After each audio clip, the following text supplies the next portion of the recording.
Let's start with a question. What do you think happened in that conversation? I mean, what really happened there?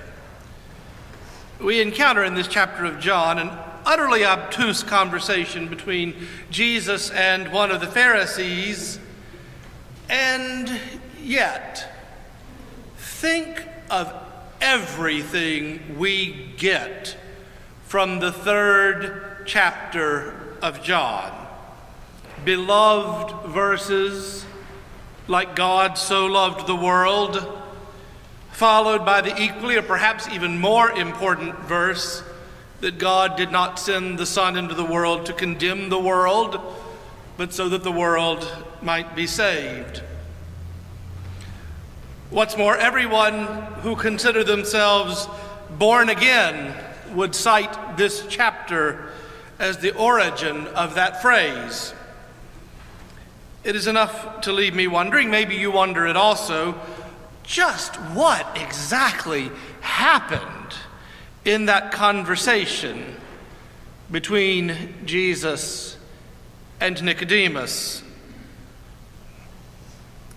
How we encounter Jesus Christ shapes our faith. How did you first encounter Jesus? Was it your parents? A Sunday school teacher, perhaps? Might it have been through a preacher?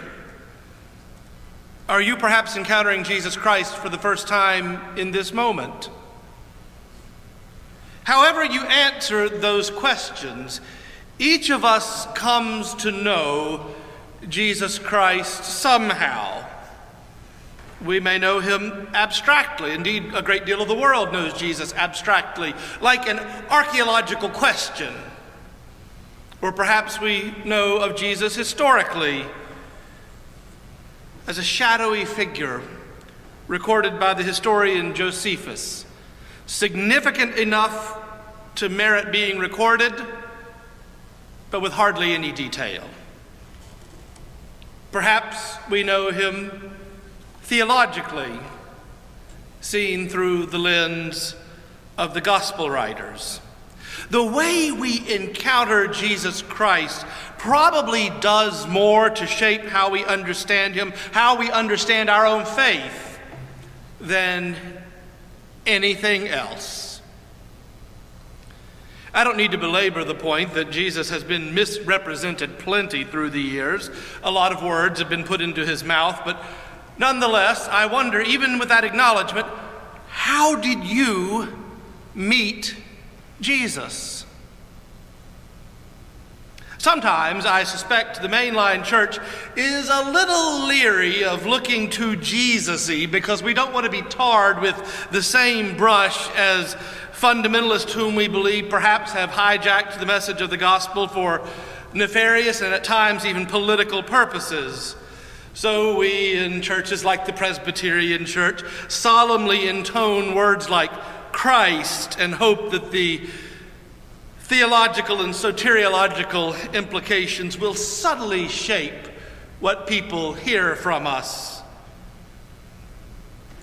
But the truth is, I doubt many of us encountered Jesus as Christ first. I suspect that most of us encountered Jesus as story. I would also hazard a guess that it wasn't the first story that changed most of us, but rather an aggregate of all of the stories of Jesus combined with our relationships with those who told them to us. And if we're very fortunate, maybe hearing all of those stories told to us by people we loved and who loved us enabled us to have a personal relationship with Jesus Christ. Parenthetically, I once had a very respected church leader say to a colleague in my presence, "I have absolutely no idea what it means to say that I have a relationship with Jesus Christ. I don't even know what those words mean. But I do know that I have a relationship with Jesus' people, and they share with me the truth of Jesus Christ. That's the relationship I have." So if the idea of a personal relationship with Jesus is elusive to you, just keep having a relationship with Jesus' people. And perhaps most importantly, whatever our relationship with Jesus, he is for Christians the definition of truth. And with that, I come to a Pharisee named Nicodemus. What a full chapter of John's Gospel. First, there is Nicodemus slinking into the garden under the cover of darkness to meet Jesus. You know, in my mind's eye, it's a garden, I suppose, because so many of Jesus' clandestine evening meetings always seem to happen in gardens. And then there are those cryptic remarks about being born from above. How much time have Christians spent trying to understand that turn of phrase?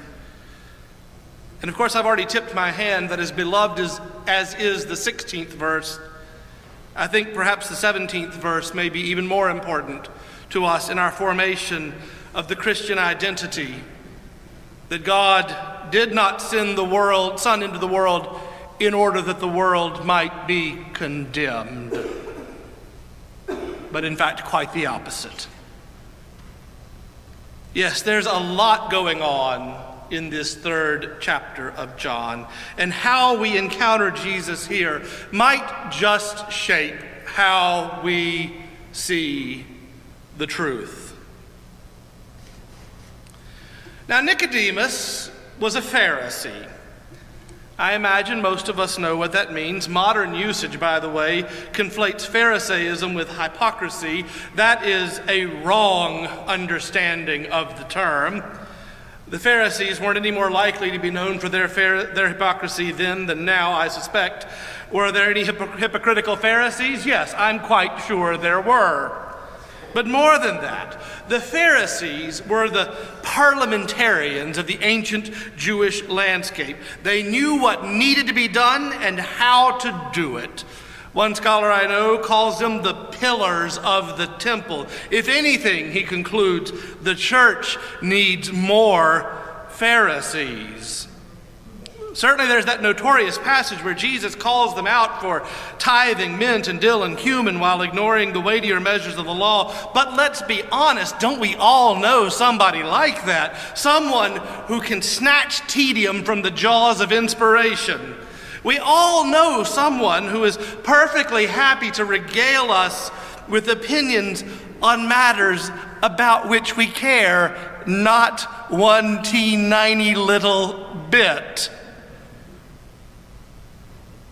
But we also know, I hope, that we need in our own lives and in our life together some people who know what needs to be done and know how to do it. The church needs some pillars. So maybe, yes, we do need a few Pharisees now and then.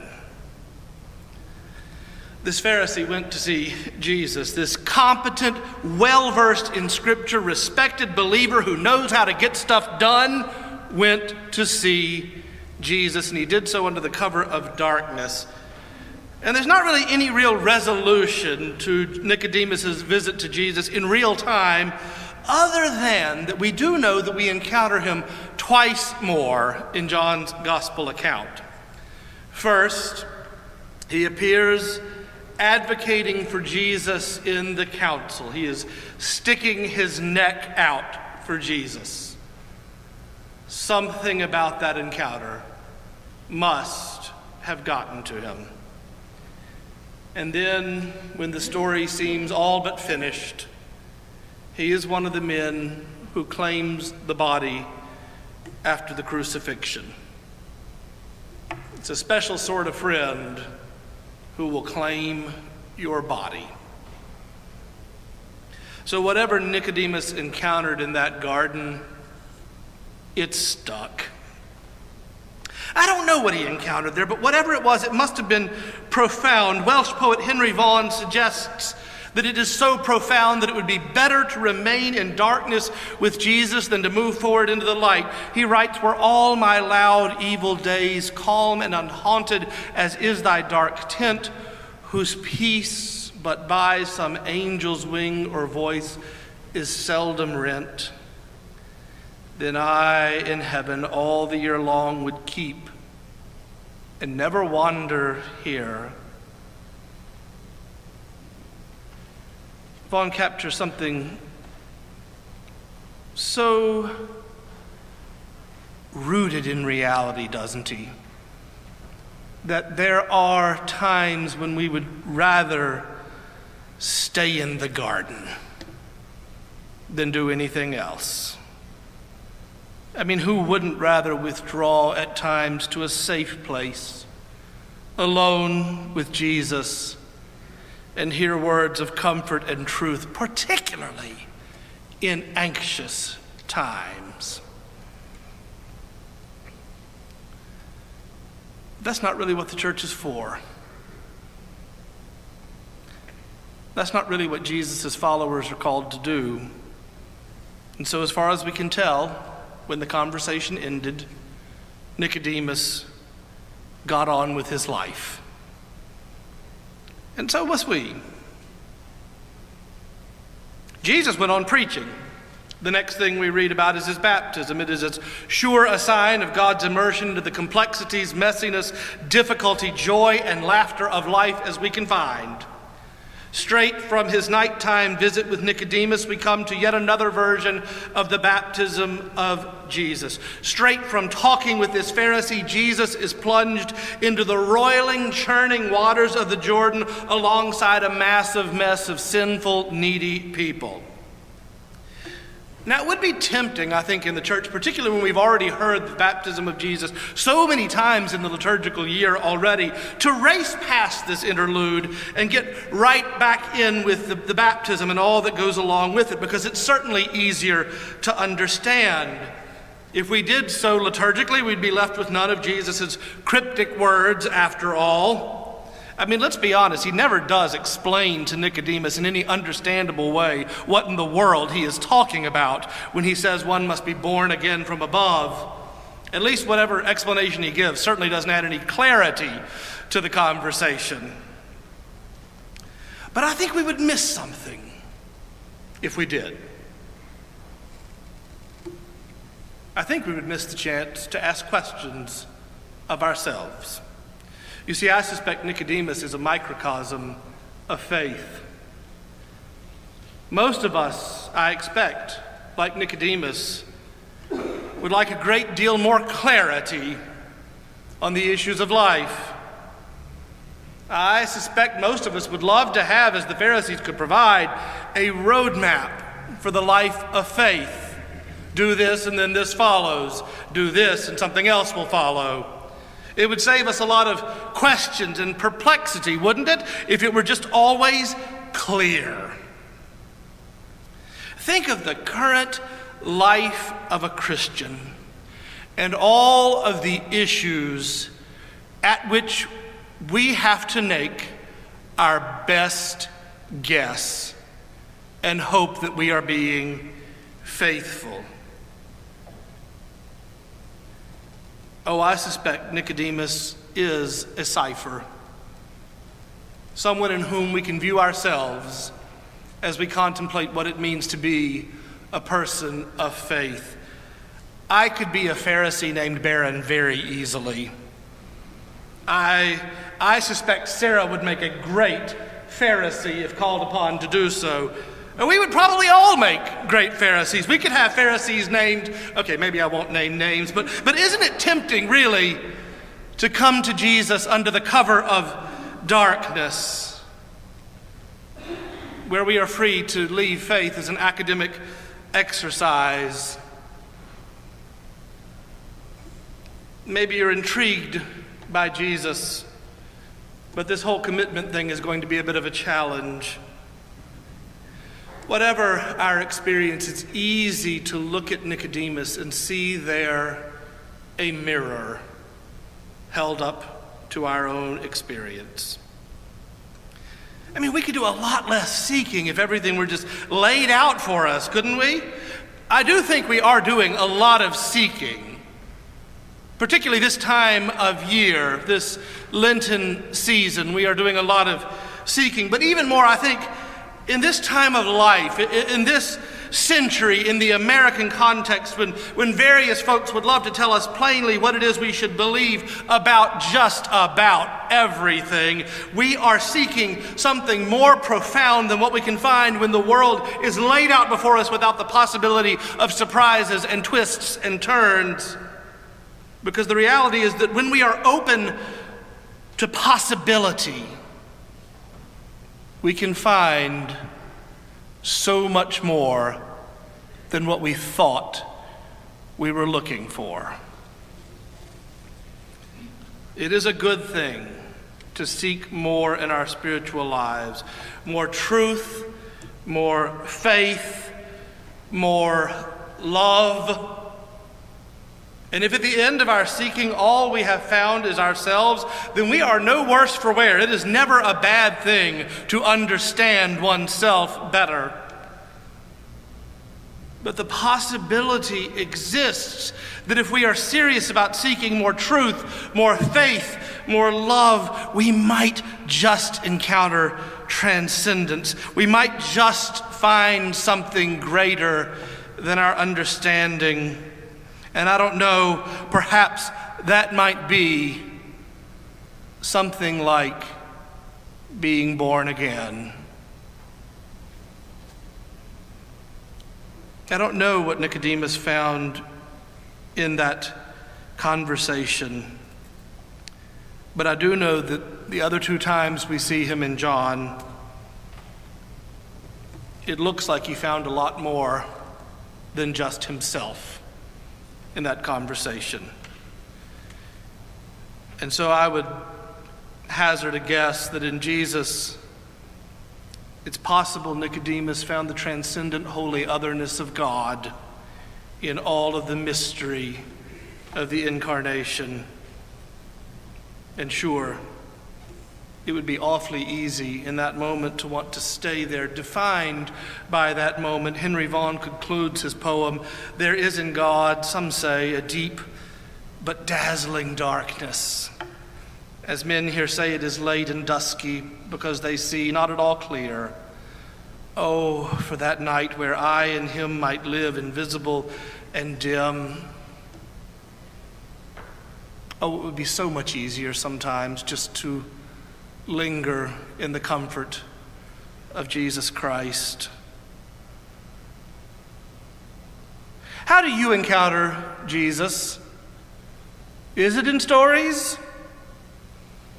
Or perhaps have you encountered him in people? And when you do encounter him, what will you do? Or perhaps, how will you be?